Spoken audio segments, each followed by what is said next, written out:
Hello students. तो आज के इस लेक्चर में हम लोग डिस्कस करने वाले हैं about the atom size, mass and it's valency. I must say that one of the most important topic. और यहाँ पर हम लोग एक एक करके चीज़ों को डिस्कस करेंगे कि एटम का साइज़ क्या होता है, उसकी मास क्या होती है और उसकी वैलेंसी क्या होती है। Okay, so this lecture is gonna be very interesting for all of you since you going to learn something very amazing in this lecture.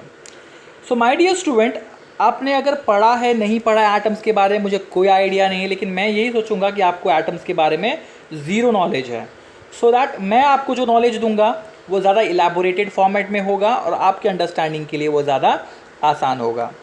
अब इतना समझिए कि जो एटम है, किसी ने पूछ लिया आपको कि भाई ये एटम क्या होता है कि नहीं, ये एटम क्या होता है, रैंडम किसी पर्सन ने आपको पूछ लिया, तो आपका आंसर होना चाहिए कि दुनिया में कोई भी चीज़ जो सबसे छोटी हो उसको एटम कहते हैं। अब ये सबसे छोटी होने का डेफिनेशन क्या हो सकता है, तो यहाँ पर कहेंगे एटम के लिए जो डेफिनेशन हम यहाँ पर तैयार करेंगे, आप लिख लीजिए अपने नोटबुक पे, जो मैं रिपीट कर रहा हूँ यहाँ पर, कि it is the smallest particle of an element. क्या है atom? Atom is the smallest particle of an element. अब कुछ स्टूडेंट के माइंड में आएगा सर ये एलिमेंट क्या है, क्योंकि एटम तो एलिमेंट का स्मॉलेस्ट पार्टिकल है ना। Yes my dear student, atom जो है एलिमेंट का स्मॉलेस्ट पार्टिकल है। तो आप इतना समझिए कि दुनिया में जो भी चीज़ आप देख सकते हो या फिर आप नहीं देख सकते हो लेकिन महसूस कर पा रहे हो, जिसका एग्जिस्टेंस है, जो मौजूद है हमारे आसपास में, वो हर एक चीज़ किसी ना किसी एटम से बनी हुई है, किसी न किसी एटम से बनी हुई है, इतना आपको समझना है। अब एटम का साइज़ क्या होता है, एटम का शेप क्या होता है, ज़रा चलो उसके ऊपर चर्चा करें, डिस्कशन करें। स्टूडेंट, एटम जो है वो आपने कभी फुटबॉल खेला होगा या फिर बैट बॉल खेला होगा, जो बॉल होता है वो कैसा होता है, गोल, स्पीयर जैसा। कैसा होता है? स्पीयर जैसा। मैथ्स में सर्कल होता है, तो यहाँ पर आप सर्कल के जैसा इसको इमेजिन करने की कोशिश कीजिए, ठीक है। बट ख़ास बात यह है कि एटम जो है सर्कल है, उसके बीच में एक बहुत ही स्पेशल चीज़ होती है जिसको कहते हैं न्यूक्लियस। क्या कहते हैं? न्यूक्लियस।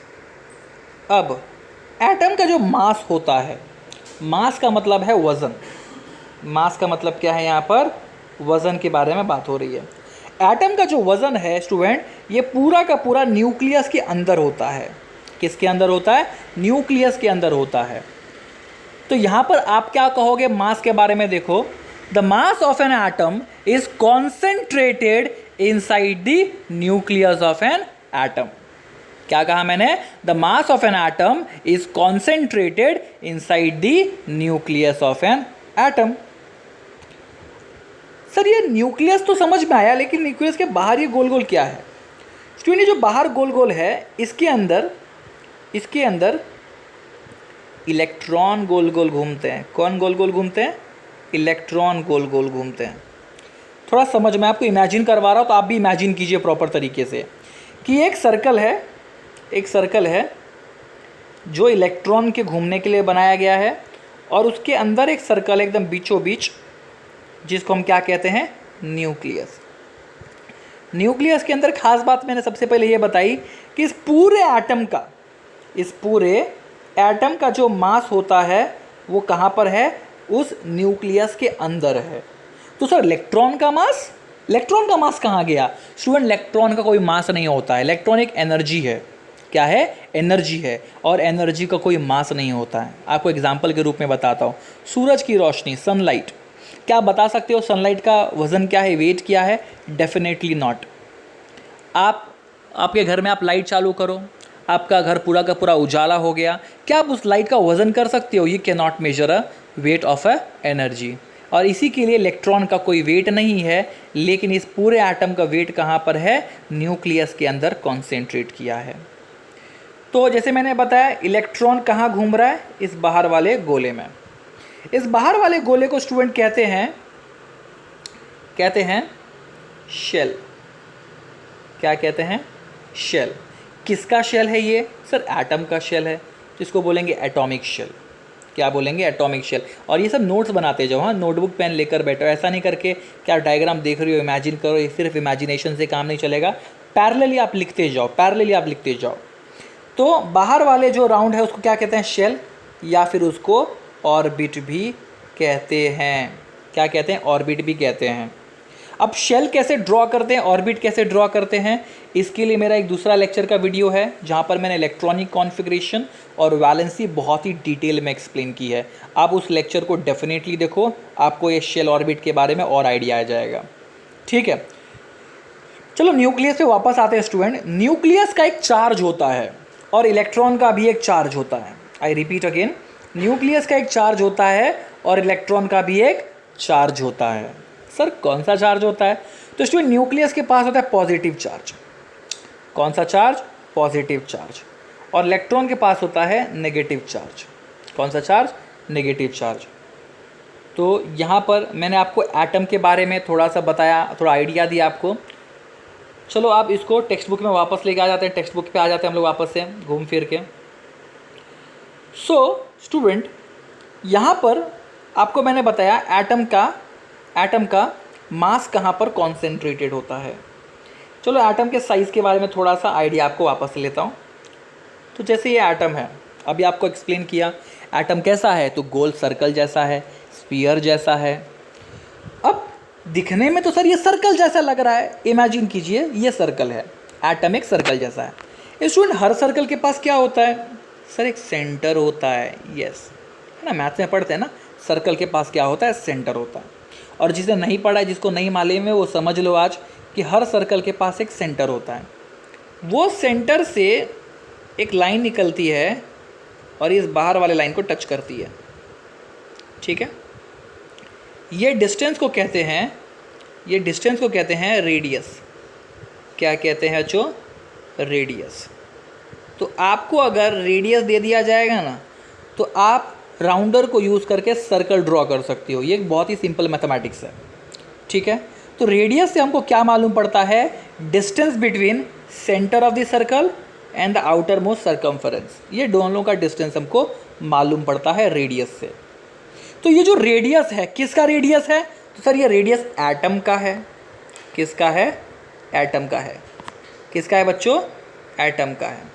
तो एटम के रेडियस को हम लोग कहते हैं एटॉमिक रेडियस। क्या कहते हैं बच्चों? Atomic radius. So atomic radius से क्या मालूम पड़ा? साइज। जिसका रेडियस बड़ा उसका साइज बड़ा, जिसका रेडियस छोटा उसका साइज छोटा। जैसे आप देखो, ये एक मैंने एक एटम बनाया, इसका रेडियस देखो छोटा, इसका रेडियस ज़्यादा बड़ा है। एक एटम ऐसा बड़ा बनाता हो, इसका रेडियस और ज़्यादा बड़ा हो जाएगा। तो रेडियस जैसे जैसे बढ़ता जाएगा, एटम का साइज़ क्या होता जाएगा? बढ़ता जाएगा। लेकिन एटम छोटा हो या बड़ा हो, उसका मास कहाँ पर होता है? उसका मास होता है उसके न्यूक्लियस के अंदर। So the mass of the atom is concentrated inside the nucleus of an atom. Okay student, तो यहाँ पर चलो थोड़ा सा मैं नीचे लेता हूँ फॉर बेटर अंडरस्टैंडिंग। सी देखो, यहाँ पर हमको कुछ साइज़ दिया हुआ है, एटम्स के कुछ साइज़ दिए हुए हैं। सबसे छोटा atom, the smallest atom that we can see it is hydrogen atom. आप देख सकते हो यहाँ पर हाइड्रोजन एटम सबसे छोटा एटम है स्टूडेंट। कितना साइज है इसका? 10 raised to minus 10, 10 raised to minus 10। This is smallest one. Sir 10 raised to minus 10 कितना हो गया? This is something about 1 nanometre.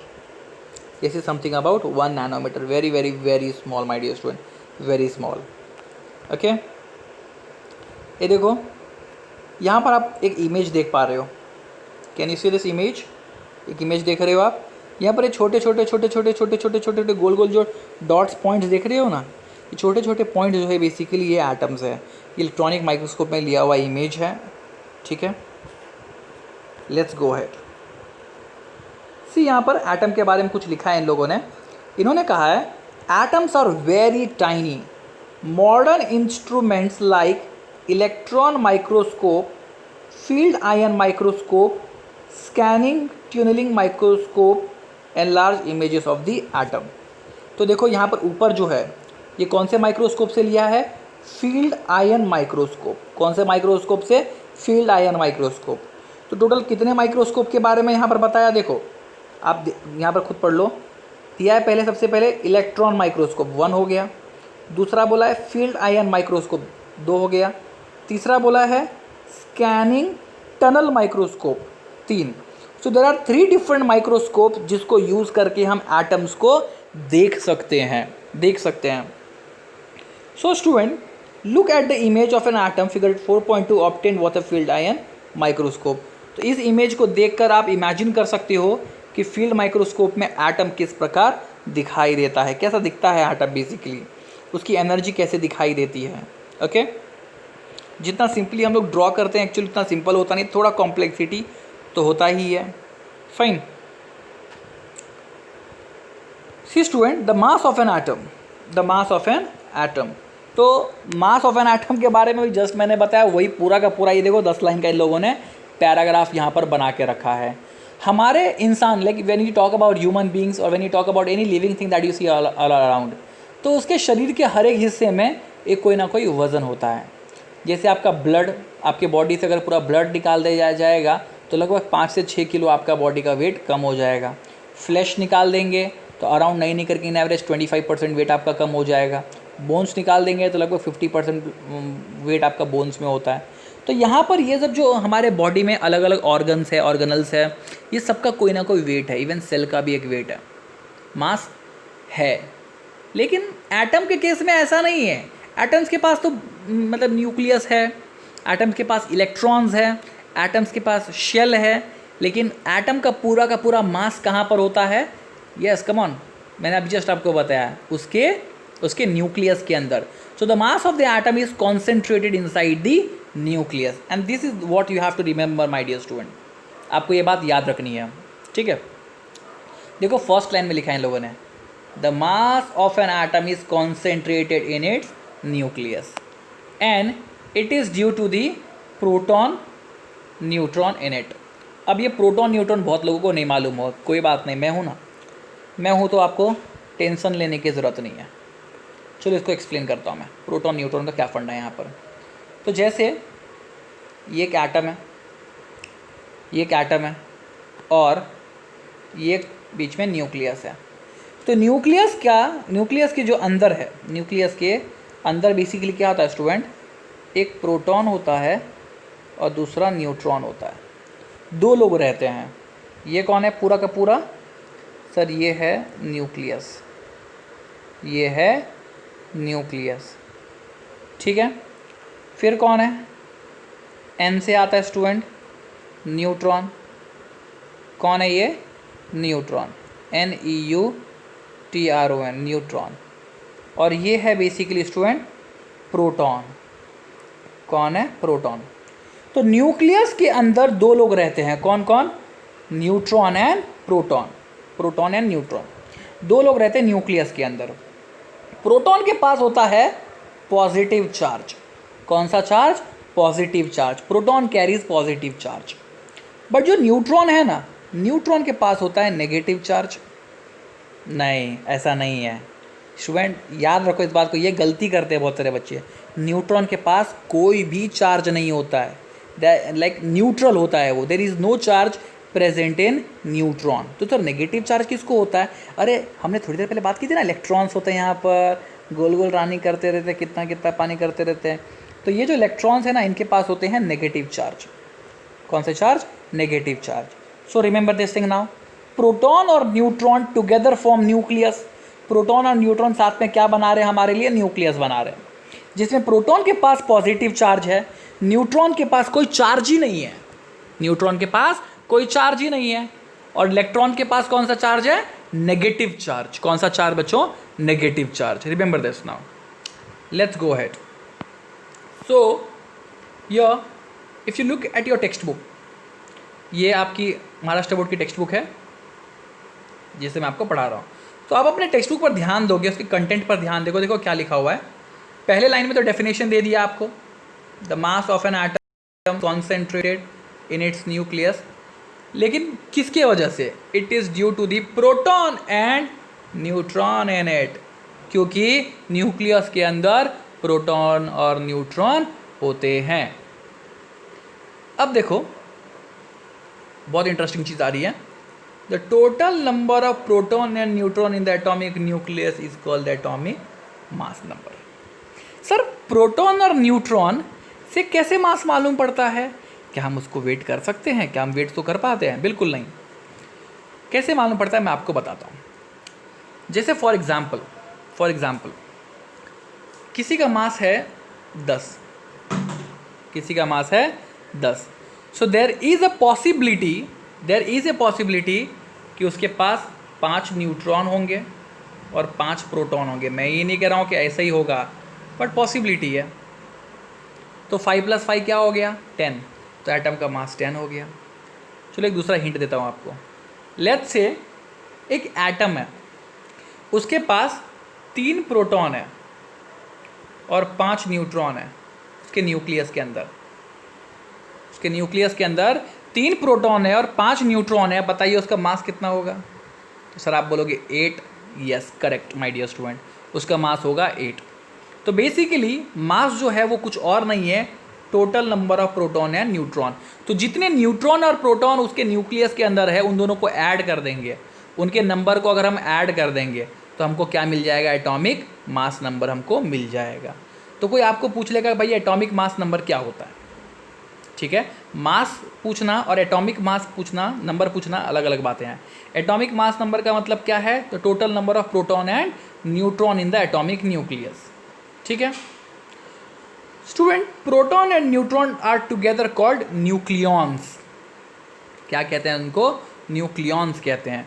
तो nucleus and nucleons both are same, ये दो अलग अलग चीज़ नहीं है। न्यूक्लियॉन्स बोलेंगे या न्यूक्लियस बोलेंगे, दोनों का मतलब यहाँ पर क्या हो रहा है? एक ही जैसा हो रहा है यहाँ पर। Okay, so there is nothing much in this paragraph any more now. See, if we go ahead you will come to know, यहाँ पर हम लोग को मास दिए हुए हैं कुछ लोगों के। जैसे हाइड्रोजन का मास दिया है 1, हीलियम का 4, लिथियम का 7, बेरिलियम का 9। तो इस तरीके से देखिए मास दिए हुए हैं।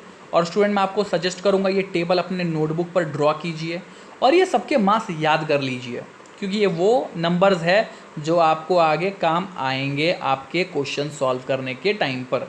तो ये मास आपको याद रहेंगे तो आपको प्रॉब्लम बिल्कुल भी नहीं होगी। ठीक है, this are some of the most famous elements जिनके मास आपको याद रहने चाहिए। ओके, रहने ही चाहिए, मतलब you can not skip any part of it. Okay, इनको छोड़कर और भी रहेंगे, अगर पॉसिबल होगा तो मैं खुद ड्रॉ करके आपको भेज दूंगा, बट ये वो कुछ इंपॉर्टेंट वाले हैं जिनके मास मैं कहूँगा आप याद कर लीजिए, मतलब कर लीजिए। ठीक है, कुछ लोग के मास मिसिंग है यहाँ पर, जैसे ऑक्सीजन का मास मिसिंग है, तो मैं यहाँ पर लिख देता हूँ, जो इंपॉर्टेंट है उसका ही लिख रहा हूँ, बाकी लोग का नहीं लिखूँगा मैं। 16 ऑक्सीजन का एटॉमिक मास क्या है?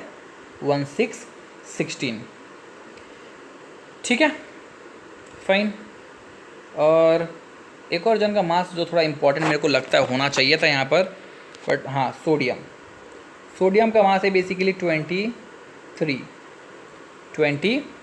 सो you can mention this too, क्योंकि इसके क्वेश्चंस है आगे यार। I simply want like you should be able to do all that questions. Fine, वो सारे क्वेश्चंस आप आसानी से कर पाने चाहिए। ठीक है।